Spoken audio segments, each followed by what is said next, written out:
Hello my lovelies, and welcome to another video on my channel. Thank you very much for stopping by and watching this. If you're not subscribed, please subscribe, that would be wonderful, and like this video, that would be fantastic. Today's video is all about creating this mani, bit of green and gold goodness. So for those of you that follow rugby, there is a match coming up next weekend, which is very exciting. Australian Wallabies versus England. So of course I had to go national colours, national sporting colours, which are the green and the gold. I also have, I don't know how well the camera's going to pick that up. They're not wallabies, they're kangaroos, but I didn't actually have a stamping plate with wallabies. So kangaroos are going to have to be the closest relative, and it was going to have to do. So in terms of everything that I used today, as you can see, there's a fair bit, and I also used acetone, which doesn't even fit in my camera lens. So basically going through from the polishes and things that I used, I had my Madame Glam. This is Lost in the Woods, which is the green. Base coat, just nothing very exciting. Perfect Gold. They were the green and the gold gel polishes that you can see that I used. I also used Mundo de Unis's stamping polish. I have had this forever. It's actually started to dry out a bit. You will see me struggle with this a little bit. I don't know what happened with my stamping. When I did my left hand, it was absolutely fine. And I used this stamper, which worked beautifully. When I came to do my left hand, this would just not pick up the image. The first one is actually a fail because this end bit just popped off when I was stamping. That has never happened to me. I've had this stamper, I don't know, 6-7 years. That has never happened to me. For some reason that happened, and then it just wouldn't pick up the image. I was using the same plate, I was using the same polish, just wouldn't do it. So I went back to this trusty stamper that I have, which is a great little stamper. It's just nowhere near as big as you can see, but that is actually what enabled me to get this image on my thumb, because for some reason this one suddenly decided it didn't want to pick up the image. So there you go. Stamping can be very fickle, as you know, and I don't think I ended up filming the whole thing. I don't think I filmed from the point where I picked up this stamper, because I thought, you know, you're probably getting bored by this point of just watching me fighting with my stamping gear. The green glitter I used is this one. This just came in a big multi-pack of about 40 glitters. Honestly, couldn't tell you where I got it from. I bought it off eBay a million years ago. Same as this, which is gold holographic. I don't unfortunately have a green holographic. Well, I do, but it's completely the wrong shade of green. It's a beautiful green, but it's a real lime, really bright lime green, which is just not really the Wallabies green. So I wanted to go something which is more sort of forest green, which was that one. And other than that, you'll just need sort of dappen dishes. You need a little tub to capture your glitter. And then your standard clean up brush if you need it. This is the stamping plate that I used. It's a it's a Bundle Monster one. I'm sure it is, even though the image has come up. Yeah, it is. It's BM S157, and it's all Australian animals, birds, koalas, kangaroos, etc. Unfortunately, no wallabies, but as I said, kangaroo, closest living relative, so that had to do. My Born Pretty scraper. Usual stuff. This is about the only thing that you don't normally see me use, which is my claw that I use for cleaning my stamping plate. I'm pretty sure you see that in the video. I just get a bit of cotton wool on my claw and I do that, so then I'm not at risk of accidentally getting my fingers with acetone and rubbing off my stamped image. I think that's it. Oh, also your roller for cleaning, as you can see, for cleaning your stamping plate. You can see there how, like, for some reason, that was my blue stamp, it just stopped picking up the image. It was really weird. Don't know why it did that, but anyway, never mind. Such is life. So that's a good lesson for you know, if you are stamping, and if you know, for some reason it's just not gelling for you, swap something out. Maybe try a different scraper. That can make a difference. I actually really like this flexible one, but some people prefer something a bit firmer, like literally like a, you know, even a credit card will do the job. Change out your stamper. Even changing your stamping polish can make a huge difference as well. So, but I didn't have another green in this shade, otherwise I would have given that a go. But just swapping stampers worked for me. As you can see, that image stamped really quite nicely. Yeah, I think that's it. So I hope you enjoy the video and have a good laugh at my whoopsies and my mistakes when I'm doing the stamping on my right hand. Take care, and I will see you soon. Bye. Okay, so we're starting off with our cleanser. So I'm just cleansing my nails. I've got Builder Gel on on my nails. So I'm just coming in and giving them a clean, removing any oils or dust or anything on the nail before I start my mani. If you didn't have anything as a basis, if you don't have builder gel or acrylic as a base, you will need to put down a layer of base coat.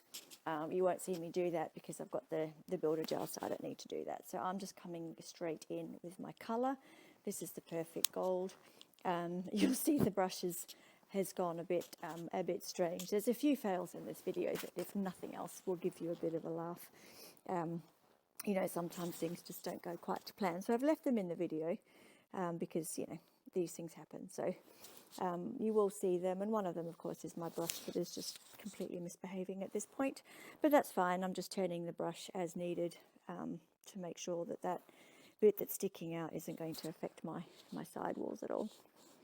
So in this video, there's actually 4 nail art techniques that I am going to be showing you.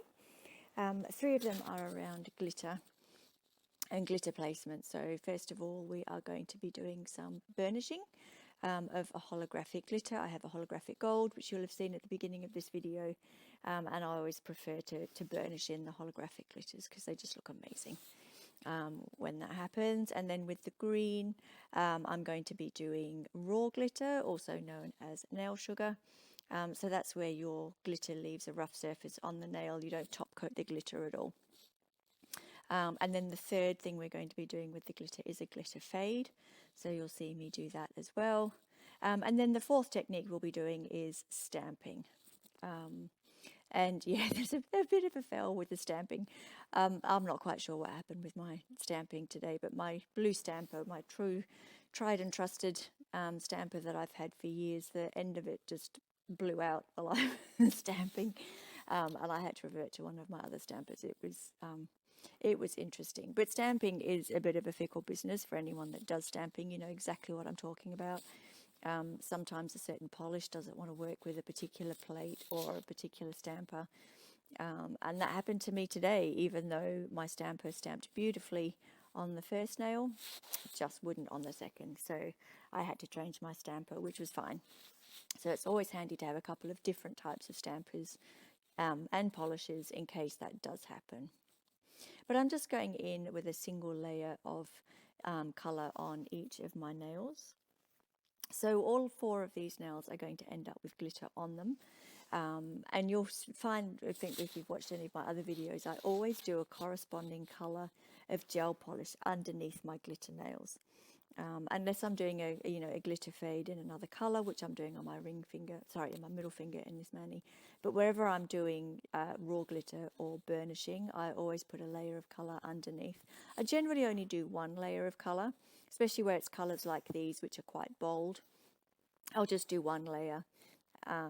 But it just gives a lovely depth of colour to your glitter. I think it always helps. And if you're doing something like a raw glitter where, you know, over the few weeks that you'll be wearing your mani, you might wear off a little bit of that glitter, then you don't really notice it because you've got the same colour sitting underneath. So I always like to do that.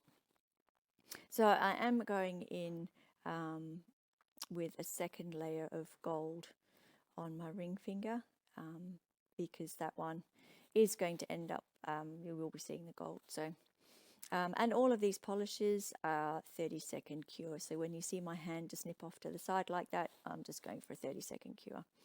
So we're going to do the raw glitter first, which is on the green nails. And I'm coming in here with my top coat. If you've got a relatively thick top coat, then it's best to use that if you can. It will just hang on to that glitter a bit better than what a thin and runny consistency top coat would.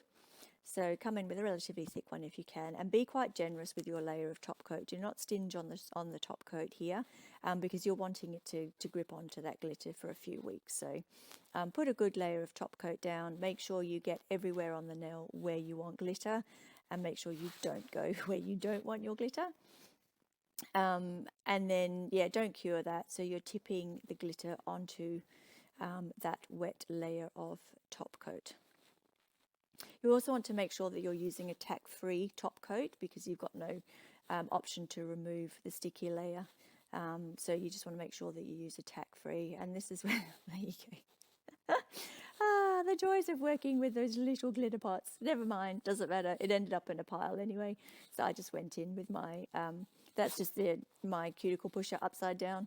Gives me a nice little scoop. You can use a spoon or any other method. I was just trying the tip up method, but well, we all saw how that went. So I'm just finishing off there with my cuticle pusher. And really, you're just putting as much glitter onto your nail as you can. It doesn't matter if you get glitter on your sidewalls, but I do come in afterwards with the orange wood stick and just go around my cuticles, just in case any of that top coat has run into my sidewalls, which of course I don't want. So I'm just doing a quick swipe around with the orange wood stick, and then that is going in the lamp for 60 seconds. So this top coat is a 60-second cure. And then once I've done my first lot of curing, then I come in with a brush and just swipe away the excess glitter. I would ordinarily put that hand back in for a further 60 seconds, but because I'm still working on my other nails, it's going to go back in the lamp several more times, so I'm not going to worry about doing a double cure at this point. I've got my single cure, so that's fine. The double cure is optional anyway. I just like to do it because there's glitter on top, and I want to make sure that the gel underneath that top coat has cured fully. So I'm just coming in here doing my glitter fade. So I'm concentrating the glitter at my cuticle area, then I'm brushing the excess off my brush, and then I'm doing the fade. Now I wasn't, sorry, losing my train of thought there. Yes, that's right. So now I'm coming in with my holographic gold, and we are going to do the burnishing method. So this is another technique for glitter, and it works beautifully for any holographic glitter. It's only suitable for very fine glitter, fine or ultra fine. But this is no good for chunky glitter, but then neither is the raw glitter either. You need to have quite fine glitters for both of these techniques. And I'm just literally pouring that glitter onto my nail, and then I'm going to come in with my brush and I'm going to press that glitter into my nail.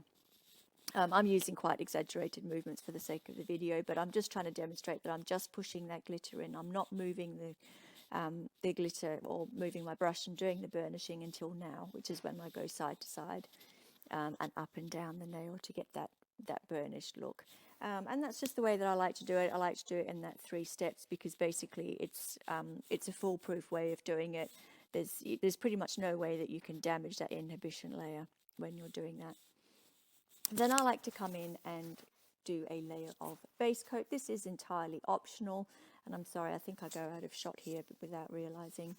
But I like to do it for multiple reasons. I think it gives you an extra layer of protection for your glitter, which is always nice. You know, we lead busy lives. We're always doing things with our hands. So it gives you an extra layer, but it also enables you to continue with any other embellishments and not damage the glitter underneath. So once you've cured this base coat, you can put crystals on top, you can stamp on top, you can do what you like.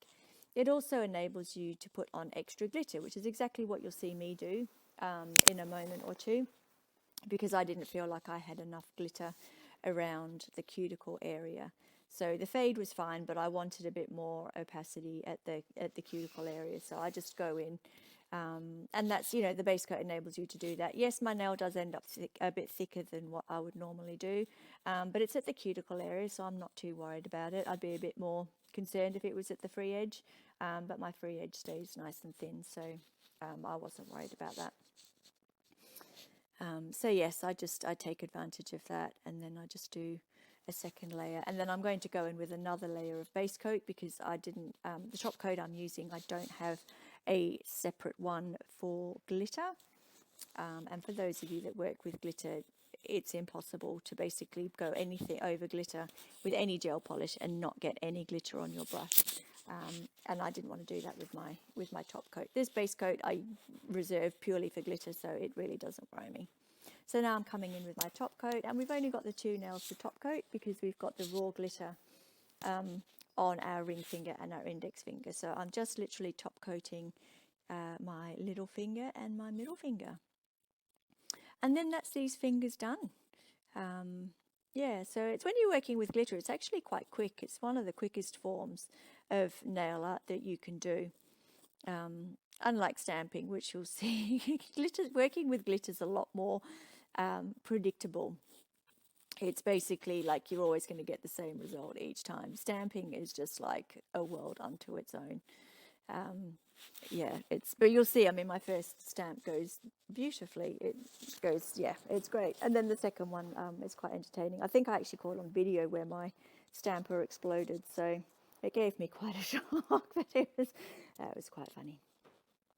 So yes, I'm just going in with my layer of top coat. So that glitter will last beautifully now because I've got base coat and then top coat on the very top. And then that is going to go in the lamp for a 60-second cure. And I'm just going to do a quick swipe around first, and then that goes off into the lamp. So I'm not quite sure what happened here. I think my camera obviously stopped recording and I wasn't aware, but I hadn't done anything exciting. I'd literally just put down the first layer of gold on my thumb. So now I'm just coming in with my second layer. As you can see, my brush is still doing its funny little angular thing. So I'm just rotating the brush as I need to make sure I don't get any on my side walls. So yes, I find those little mini gels tend to do that actually. The brushes in the bigger bottles tend to behave a little bit better. And I'm just coming in with some cleanser and removing that tacky layer. Now this is personal preference. I have seen other people actually, they don't remove the sticky layer and their preference is not to. I always prefer to. I find the results tend to come out better. So I'm just putting some acetone in a dappen dish here. 100% pure acetone is the best thing you can use to clean your stamping plates. Non-acetone remover tends to have oils, vitamins and things in it, and that can just cause smearing on your plate. 100% acetone is just brutal acetone, so it just cleans it and does nothing else. You're not going to get any streaks or smears on your plate. So it's by far the best thing to clean your plates with, but definitely not your stamper. Do not get acetone on your stamper head. It will damage your stamper head. So I'm just coming in, putting down my stamping polish, using my scraper, coming in with my usually tried and trusted blue stamper. Helps if you get the right finger. So I finally found my thumb, and then I'm just pressing down. I did try and get this on camera. It is virtually impossible, to be honest, because if it's on camera, you can't actually see what you're doing. So there's my kangaroo. He stamped beautifully. I've just got a little bit on the side wall that didn't stamp. So I'm just going to fix that up in just a second, as you will see. Coming back in, I've still got some polish on my stamper. And I'm just going to fill in that bit on the side wall. And that's the beauty of having those clear stamper heads. That is the benefit of being able to see through them. And that's one of the reasons I really like to use this blue one when I can, because it's quite wide. It has got good visibility through the end of it. The second stamper that you'll see me use is probably my most reliable stamper, but it's quite a bit smaller and it's not very clear. It was one of the very first clear stampers that ever came out, and it wasn't very clear to look through the end. But it does save the day in this case. So there's my kangaroo, not quite a wallaby, but you know, it's going to have to do. And then this is the best way to clean your stamper, if you can hang on to it. Yeah, one of those lint-free sticky rollers, cleans them off absolutely beautifully. Best thing that you can use. And I'm just going in with my acetone again and clearing my plate. Now here I'm just checking to see how dry my polish is, and it wasn't dry enough. Just because I think parts of the kangaroo and within the ears is quite thick polish, so that wasn't quite dry. So I still see me start moving on to my other hand, and I hadn't put the colour down at this point either. So I'm just going in with some cleanser carefully to make sure I don't get the cleanser on my stamp, which is why I normally stamp and then top coat pretty soon afterwards. But I had to wait for the polish to dry, which is why you don't see me do that. Now, normally I don't do the identical design on both thumbs. For those of you that have seen my videos, I usually do like a contrast. But the gold stamping polish that I have isn't bold enough to go over that sort of forest green colour. So I ended up going identical. I had both with the gold polish with the green kangaroo stamp on the top. And I think pretty soon you'll see my stamper head explode, which was quite entertaining, gave me quite a shock. So yes, the things that happen when you do stamping, and that's one good thing, you know, glitter is a lot more predictable. It is, yeah, it's a bit more robust in that way. You use glitter, it always behaves the same way. You're always going to get the same result. Stamping, not so much. So if you're not a really patient person, or you know, you just expect the same thing every time, then stamping is going to be a bit of a challenge for you. But it's definitely worth overcoming it, because you can do some amazing designs. This one's quite straightforward, but as I mentioned, I'm going to the rugby, so I just wanted the kangaroos on there. But you know, you can do like glitter underneath and then a lovely, you know, flowers and things on top, and stamping can look quite beautiful. So that nail is now dry enough, so I'm just going to put a layer of top coat. Again, be careful with your top coat when you're doing your stamping. So you know, you want to make sure that you cover every part of that nail, of that image, because obviously anything that's not top coated, as soon as you come in with your nail polish remover to get rid of the excess, then you're going to remove that image. So again, you want to use a top coat that's relatively thick. If you don't have a thickish top coat, then I would just do 2 layers of your top coat. Or you could do a layer of base coat and then top coat, either or, whatever works for you. But you just want to make sure that you've got a good solid protective layer over that stamping. So you'll see I'm just being very careful to cap my free edge. I'm going around the edges just to make sure I haven't got any top coat that's run into the side walls, that all my you know, any bits of stamping polish that are across my nail have gone, and that kind of thing. So now I'm just coming in with my cleanser and removing the sticky layer of that gel polish.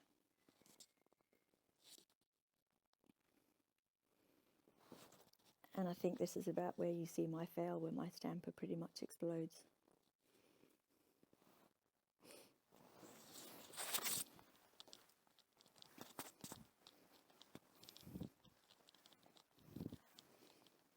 Okay, so we picked up that image and it just didn't pick up properly. As you can see, I had a look at it. The image wasn't clear, so I just went in with my roller and then, yeah, had a second go at that. So just clear off everything off your stamping plate, clear off your stamper, and then have another go. And I think I had to do this about 4 or 5 times or something. It just wasn't playing nicely. And this was the stamper that I'd just done my left hand, and it worked beautifully. So as I said, stamping can be very fickle. Yeah, it can just, it does its own thing. It has a will of its own.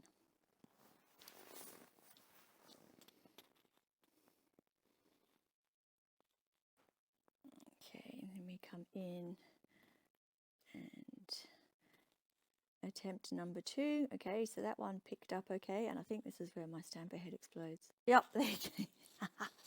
It didn't quite catch on camera, but the end of my stamper just flung off. That has never happened. But of course, it completely damaged my my stamping efforts. That was just an epic fail.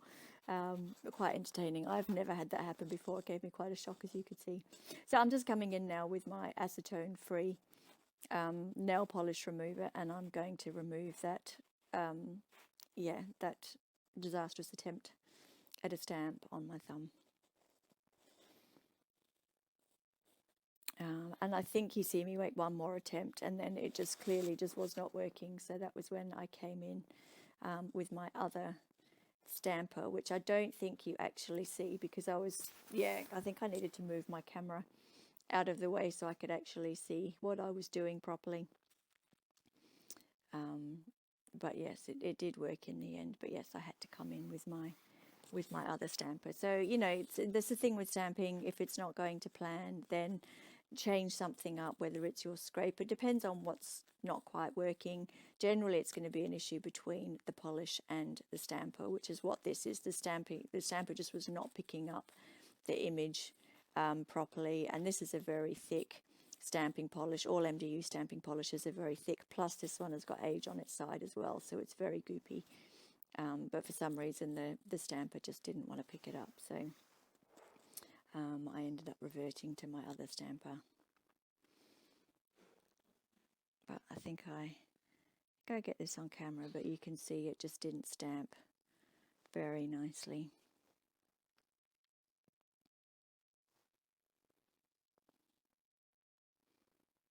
So yes, if you are struggling with your stamping, then don't worry, because we all do.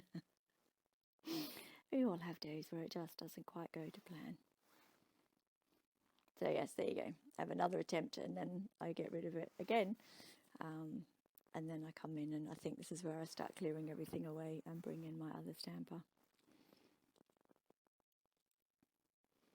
But yes, I didn't record that bit. So yeah, so there you go. But you saw the end result. We did actually get there in the end, thankfully, which was really good. So yes, just to persevere, and you will get there. Oh, at that point I needed a new, yeah. All right. Well, thank you very much for watching, everybody. I hope you enjoyed my successes, but also fails with this many. But as you saw, it did end up looking fine in the end. So it was all